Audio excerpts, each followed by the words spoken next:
Have a seat, gentlemen.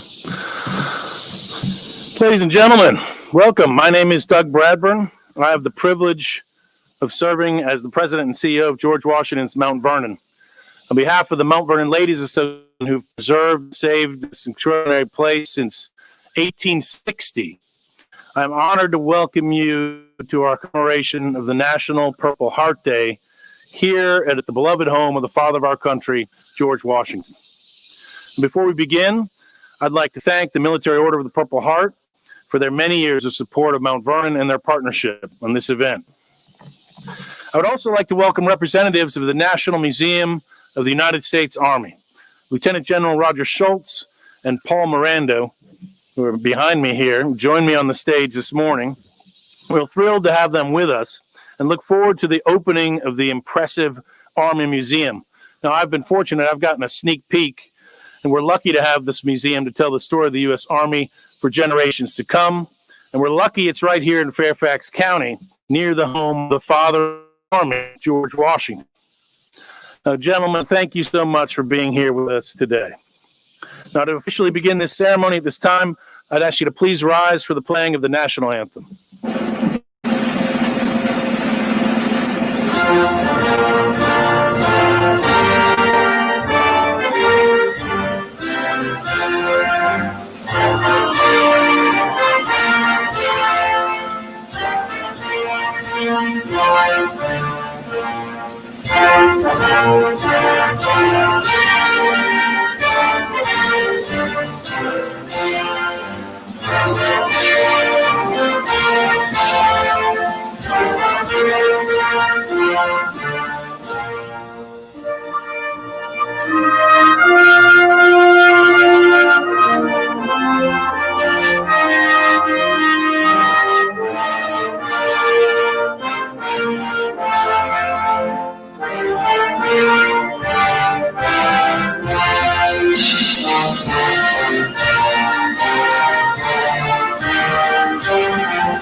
Thank you very much. Please be seated. Now, here at Mount Vernon, we pay tribute to the legacy of the Purple Heart with a simple memorial located just outside our main gate. This year marks the 22nd anniversary of the laying of the Purple Heart Monument in that spot. The monument is mile marker 0, the starting point for Virginia's Purple Heart Trail. Now, George Washington understood service and sacrifice. He loved this place at Mount Vernon. He would rather, quote, be at Mount Vernon with a friend or two than to be attended at the seat of government by the officers of state and the representatives of every power in Europe. And yet he left this place over and over. He answered the call in the American Revolution, an 8-year war in which he spent only 3 days here, and each of those days with the Army. He never left his troops, never had a day off. And of course, he answered the call again to help craft a more perfect union, our great experiment in democracy, which is ongoing. And he left for another 8 years to become commander-in-chief again, the first president who held the country together when no one else could have. But Washington understood that his sacrifice was not a peculiar quality that only he possessed. It was an essential virtue required for the survival of a self-governing nation. Now, true patriotism, that willingness to serve the common good, to sacrifice personal ease for the good of the country, is essential in a self-governing republic. Washington knew that you did not have to be an officer to show courage and commitment, qualities which should be acknowledged and celebrated regardless of rank. So in 1782, when he established the badge of military merit to honor soldiers who performed, quote, virtuous ambition, unusual gallantry, and extraordinary fidelity, recipients received a Purple Heart made out of silk or cloth to be worn over their left breast. Now, this Purple Heart Award was unique because it was available to all ranks of the Army at a time when European traditions only allowed officers to be decorated for merit. The road to glory in a patriot army, Washington wrote, is thus open to all. Now, I think in the last year, there's been some confusion in our public conversation about nationalism and patriotism. There's some who've either tried to hijack the American flag in the service of a vile, narrow idea of who we are as a people, and others who reject the flag because of the mistakes of the evil that they claim have been done in the name of the nation. I bring this up not to mar this important occasion, but to heighten our sense of importance and relevance of it. We all have a role to play in denouncing evil, in denouncing racism, and embracing true principles of liberty, equality, and justice for all. It takes more than waving a flag to make a patriot, and a lot more than burning a flag to shame a great country. True patriots are empowered by love of country, sacrifice, and service. True patriots come in every color, follow any God, come from any shore, but share that devotion to a cause larger than themselves, the protection of American freedom and liberty from those who would do us harm. We are surrounded by true patriots today. Now, Washington made his badge in the shape of a heart because true patriotism comes from love of country, of honor, of comrades, and the willingness to even lose one's life in the service of that love. The badge of military merit was intended by Washington to be a permanent decoration, but was not used again until after the Revolutionary War, until it was reestablished as the Purple Heart Medal on February 22nd, 1932, the 200th anniversary of George Washington's birth, by the Army, under the direction of Army Chief of Staff, famed General Douglas MacArthur, who, of course, received the first Purple Heart Medal. The Purple Heart is awarded to any member of the Armed Forces of the United States who, while serving under competent authority in any capacity with one of the U.S. Armed Forces, has been wounded, killed, or has died of wounds received from an opposing enemy force while in armed combat or as a result of an act of international terrorism or while serving as part of a peacekeeping force or as abuse as a prisoner of war. Today, we are honored to welcome here in this sacred place, the resting ground of George Washington, an extraordinary group of men and women who share Washington's love of country and commitment to service and who have sacrificed and served with honor. We are lucky today because we are in the company of heroes. Now, due to COVID-19, many recipients and past attendees were able to travel here today, and we hope they're able to view this ceremony online. But whether you're viewing this from your comfort at home or you're sitting with us here today, I want to recognize and acknowledge those for whom we hold this event, those service members who have been wounded or killed in defense of our nation. Now, as I read from this list of theaters, please stand and remain standing. If you are a family member who is representing their loved one who is a recipient, please also stand in honor of that person. So if you have served in World War II, I don't know if we have any World War II veterans this year due to COVID, the Korean War, the Vietnam War, our nation's campaigns in regions such as the Dominican Republic, Grenada, and Panama, the First Gulf War, any peacekeeping operations or from an act of international terrorism, or the campaigns in Iraq and Afghanistan. I thank you all. We thank you all on behalf of the Mount Vernon Ladies Association, our wounded veterans, for your service and sacrifice.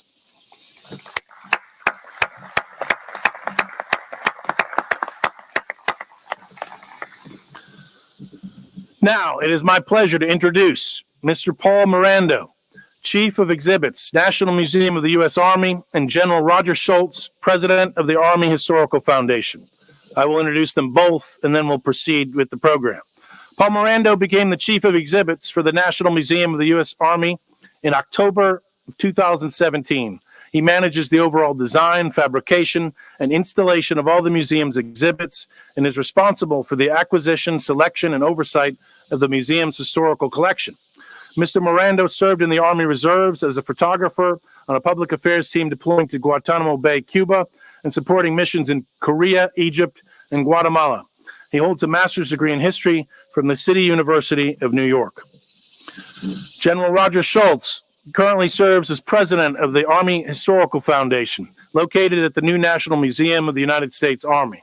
Prior to this position, he completed 42 years of uniform duty in the U.S. Army and the Army National Guard. His military service began in 1963 as a track vehicle mechanic.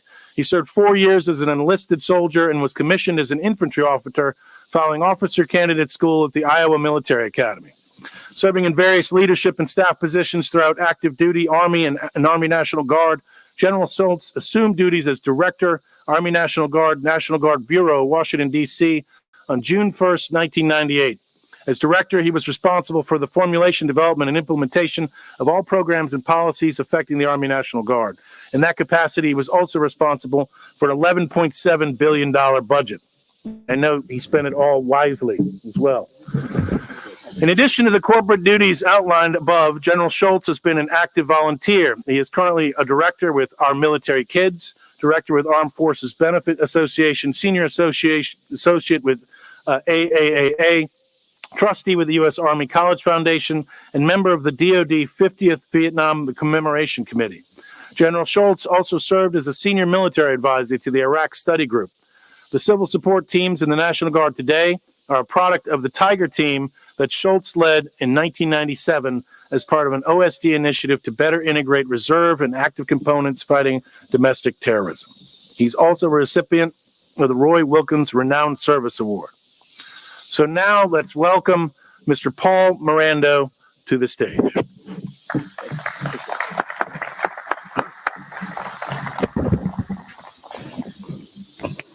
Good morning.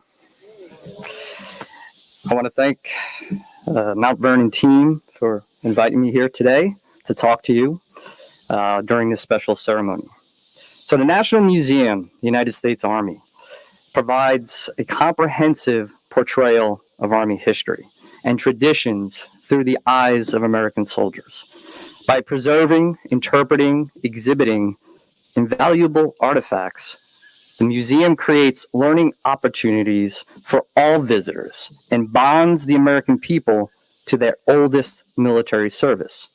One of the ways we tell the Army's stories, or the Army's history, is through individual soldier stories. Chief Trader, it has been my professional and personal privilege to shepherd the creation of these exhibits. Each artifact is connected to a soldier and their story. It's through these stories that we connect with our visitors and draw them in to reflect on what it is to be a soldier. You know, when paired with a personal story, a rifle, boots, a helmet, everyday items can invoke a very powerful connection for a visitor. Of course, the Purple Heart is one of the most recognizable symbols of courage. It represents the service, the sacrifice of our soldiers. You have sacrificed your physical being, wounds suffered on the battlefield. You have sacrificed your mental state, wounds you can't see. And in some cases, they have sacrificed their lives to protect our freedom. So how do we tell this story? How do we tell your story at the National Army Museum? So part of our timeline in our Founding the Nation gallery highlights General George Washington's establishing the badge of military merit on August 7th, 1782. Before we showcase 3 Purple Hearts in our galleries. One of those medals belongs to Pfc Weldon, which we feature alongside his Medal of Honor in our gallery. Let me share his story. So Munomori joined the Army in 1942, despite the incarceration of his family at the Manzanar internment camp. As a Japanese American, his family faced discrimination.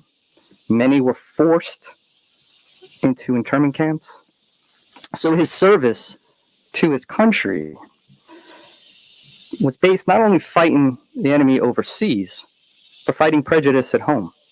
He was assigned to Company A, 100th Infantry Battalion, 442 Regimental Combat Team. The 100th is often referred to as the Purple Heart Battalion. On April 5th, 1945, he was part of the assault on the Gothic Line, where he found himself trapped with 2 other soldiers in a crater, pinned down by machine gun fire. Munimori gets out of the crater, knocks out the enemy machine guns with grenades. On his way back to the crater, a grenade bounces off his helmet and into the crater. He smothered it with his body, dying instantly, but saving his fellow soldiers. The other 2 soldiers, they suffered concussions, hearing loss, but they survived. He was the first Japanese American to be awarded the Medal of Honor, and it resides along with his Purple Heart in the museum. Another Purple Heart we have on display belongs to Pfc Weldon Miles, who fought in Vietnam with the 4th Infantry Division. Born in New Jersey, his tour of duty began on August 9th, 1967. On November 4th of 1967, his battalion came into contact with North Vietnamese soldiers, small arms, rocket fire, and he was killed in action on Hill 724 during Operation MacArthur in South Vietnam. He was only 19 years old. 61 of his fellow soldiers were also killed during that attack. Now, the museum's storyline is anchored on the Army's values: loyalty, duty, self-service, honor, integrity, personal courage. And they are boldly displayed in our galleries. So for me, Purple Heart recipients, they embody those values in such a very, very powerful way. And we convey this message to visitors throughout our galleries. And another way we do this, or another way we share the actions of Purple Heart recipients, is through graphic panels in our Soldier Stories gallery. The pylons highlight individual stories of soldiers from 1775 to present day. And one of those stories belongs to Specialist Lorianne Piestewa. Piestewa was a member of the Hopi tribe and a daughter of a Vietnam veteran. She deployed to Iraq as a quartermaster soldier with the 507th Maintenance Company in February of 2003. 1 month later, on March 23rd, she was a driver in a convoy, and she was ambushed. She was able to evade enemy fire until her Humvee was hit with a rocket-propelled grenade. She was captured alive, but later died of her injuries. Piestewa was posthumously awarded the Purple Heart and the Prisoner of War Medal. Now, in addition to the stories we tell through our exhibits, the museum will also educate visitors through our outreach programming. So the stories that I mentioned briefly today reflect the shared experience of all Purple Heart recipients. And I am proud, very proud, to be part of a museum that honors the soldier. So soon, I hope to see you at the National Army Museum, where we can continue our conversation. So thank you very much.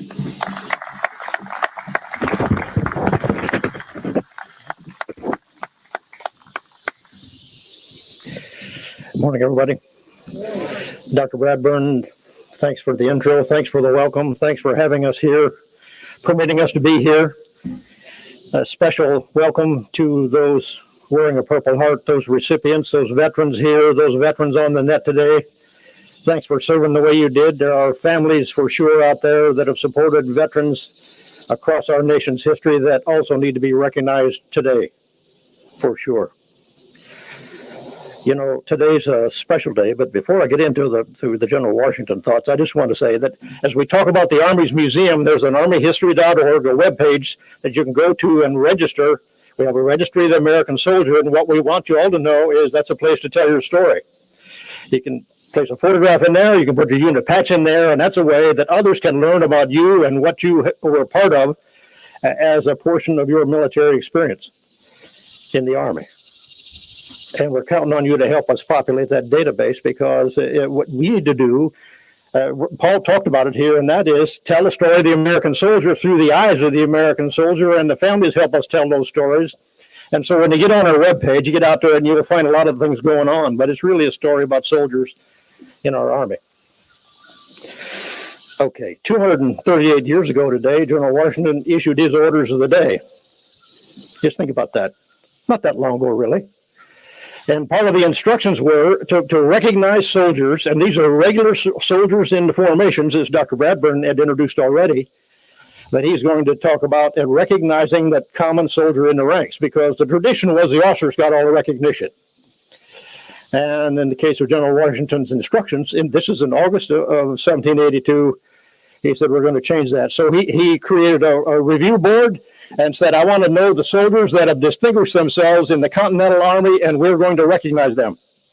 So stick with me for a second. That's August of 82. In April of 1983, there are no awards. There's no recommendations. And you say to yourself, what's wrong with that? Can you imagine the experience that our Continental Army was through, and the sacrifice and the service and the courage displayed by the soldiers of our First Army? And we have no recommendations. So picture this. This is spring of 83 now. And General Washington has just survived a mutiny in Newburgh Theater in New York, and he's convinced his general officers to stay in the Army. What's significant about that? Civilian control of the military. It sets our nation apart to this day. That action in that theater makes us different to this day.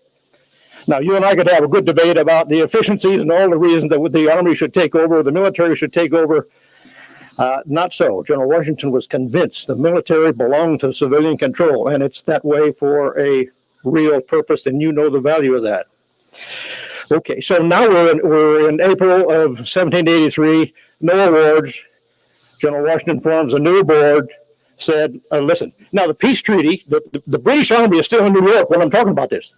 So the peace treaty has been approved by the Congress, but it's not, so it's been ratified by the Congress, but not signed. So General Washington said one more time, we need to recognize soldiers of the Continental Army from the ranks. And 3 sergeants' names came forward, Churchill, Brown, and Bassell. And so you look at those names and say, wow, that's something else. Now, there are records that indicate probably more than 3 actually received the Medal of Merit and the badge. And it's an interesting story about the Book of Merit is somewhere. We're just not sure where. So lost to history in part. But I want to tell you just a brief story about Daniel Bassell. A soldier from the 5th Connecticut, served the entire war in uniform. It's thought that General Washington, perhaps himself, gave Sergeant Bassell instructions to get inside the British Army, which he did. And so he went to the British Army in New York and served under the corps that Benedict Arnold commanded. Now, he didn't just go for a short tour. He went for over a year as a quartermaster sergeant with the enemy. His mission was to determine the positions, determine what the British were up to, where all their plans were, and where they were going next. So Bassell recognized the risk he was in, memorized all those plans, and then infiltrated back to friendly lines. So what was Sergeant Bassell really doing? I maintain that he was really living the soldier's creed. And the creed goes like this. I'm an American soldier. I serve the people of the United States. And I live the Army values. I will always place the mission first. I will never accept defeat.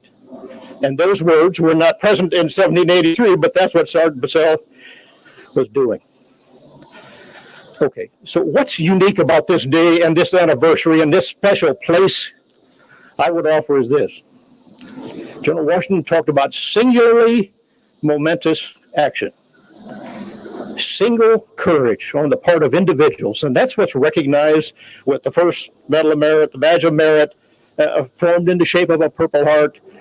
And so you know the history from there, as Dr. Bradburn's already talked about. Okay. I was asked to talk about my personal experiences receiving a Purple Heart. I don't talk about it much. I make a habit of not talking about it much.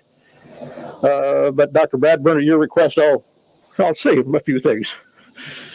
Not reluctantly, I'm proud to wear the medal. I served with the 2nd Battalion, 22nd Infantry in the 25th Division, Tropic Lightning Division. We got Tropic Lightning Division soldiers right here today. And I was a lieutenant then. I want you to know that I served with some courageous soldiers. Beyond words, they were courageous. So when you think about a lieutenant in combat in an infantry platoon, that's 30, maybe 40 soldiers. And we are opposed. We are fighting a determined enemy. And those in uniform here that have been in Vietnam know what I'm talking about. And so when you ask what I think of a Personal Heart recipient, my answer is humble reverence.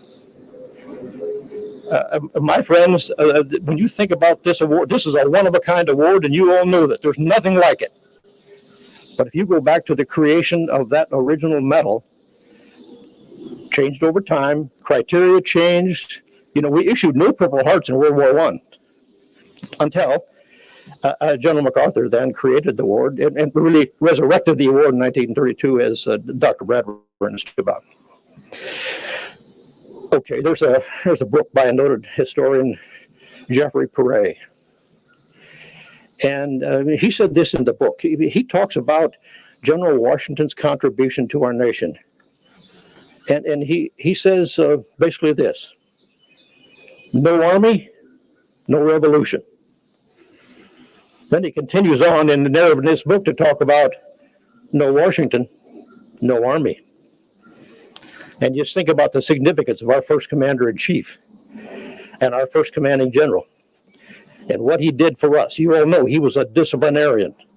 And so as I think about the reflection of my reaction to a Purple Heart, I live my life very carefully. I would not do a single thing to tarnish the significance of those that wear the Purple Heart.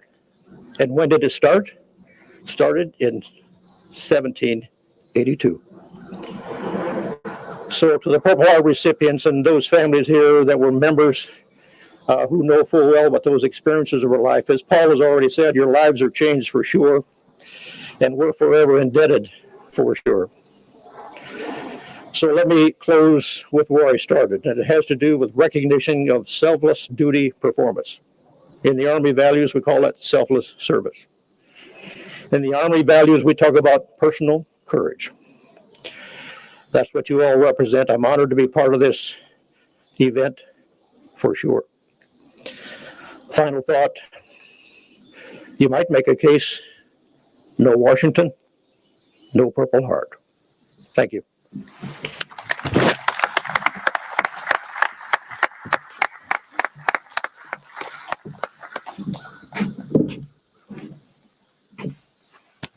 Thank you, Mr. Morando and General Schultz. Wonderful comments. It was a pleasure and honor to have you both with us here today. And ladies and gentlemen, recipients of the Purple Heart Medal and your guests, we're honored by your attendance today, especially here at George Washington's Mount Vernon. We strive to share the stories of sacrifice made by those who served this country. Mount Vernon, the Military Order of the Purple Heart, and the National Museum of the United States Army value educating our fellow citizens regarding the Purple Heart Medal and how and why it is awarded. I think a sad truth is if you went out and asked a lot of Americans on the street, what is the Purple Heart Medal, many of them would end and what signified and what the sacrifices and the courage behind it mean, survival of this nation and our future.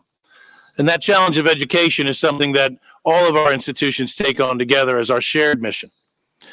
And this is a fitting place then to commemorate and award the award and honor its recipients here at Washington's home. Now, the Military Order of the Purple Heart is the only congressionally chartered veterans organization exclusively for combat wounded veterans. Any Purple Heart recipient may join the order. If you're not a member, and particularly speaking to those of you online, please ask any one of those in today's audience in Mount Vernon from the Order of the Purple Heart how you can become a member. Now, please join T.C. Smith, Commander, Department of Virginia Military Order of the Purple Heart, Angelo Wider, Commander, Chapter 353, Military Order of the Purple Heart, and myself as we move over to George Washington's tomb of General and Lady Washington for a special wreath laying ceremony. Thank you again for coming.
Ladies and gentlemen, we now have a salute to our veterans.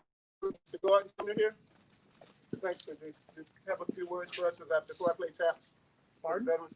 I'll play taps for the veterans. But please share a few words about the ceremony we've been doing for several years here at Mount Vernon.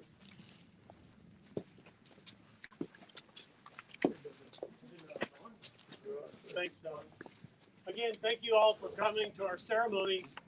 The ceremony that you see today was actually conceived in 2012. We had done ceremonies before strictly at the monument as a group that I used to call is kind of resembling a bunch of druids that would just come out at night, stand around the monument, hum a few things, and then we'd all drift back into the woods until the next year. And then in 2012, Mount Vernon said, let's see what we can do together. And this is it. It normally is a bigger ceremony over on the East Lawn. Mount Vernon has just gone overboard in helping us celebrate this very special day for us. So thank you all for taking time to come as we honor those recipients of the Purple Heart Medal, past and present, as well as the family members that are here that are representing their loved ones, past and present as well. General, thank you very much. Dr. Braylon, thank you as well, sir, for this. At this time, we're going to have the commander of our Department of Virginia, T.C. Smith, Colonel Smith, to come up along with Angela Wider, Army veteran, Vietnam veteran, to do the ceremonial wreath-laying. At the conclusion of the ceremonial wreath-laying, then I've asked Don Francisco, Sergeant Extraordinaire, retired, if he would play taps for us on the fight. Gentlemen.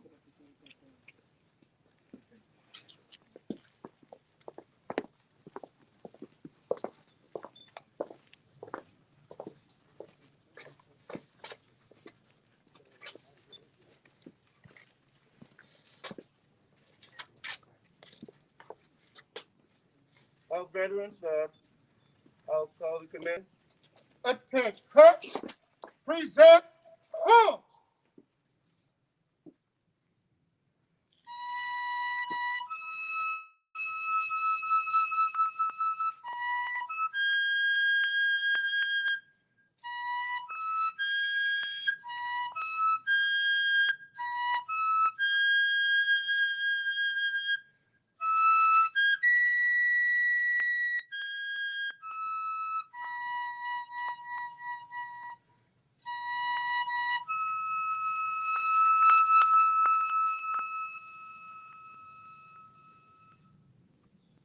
Order, halt.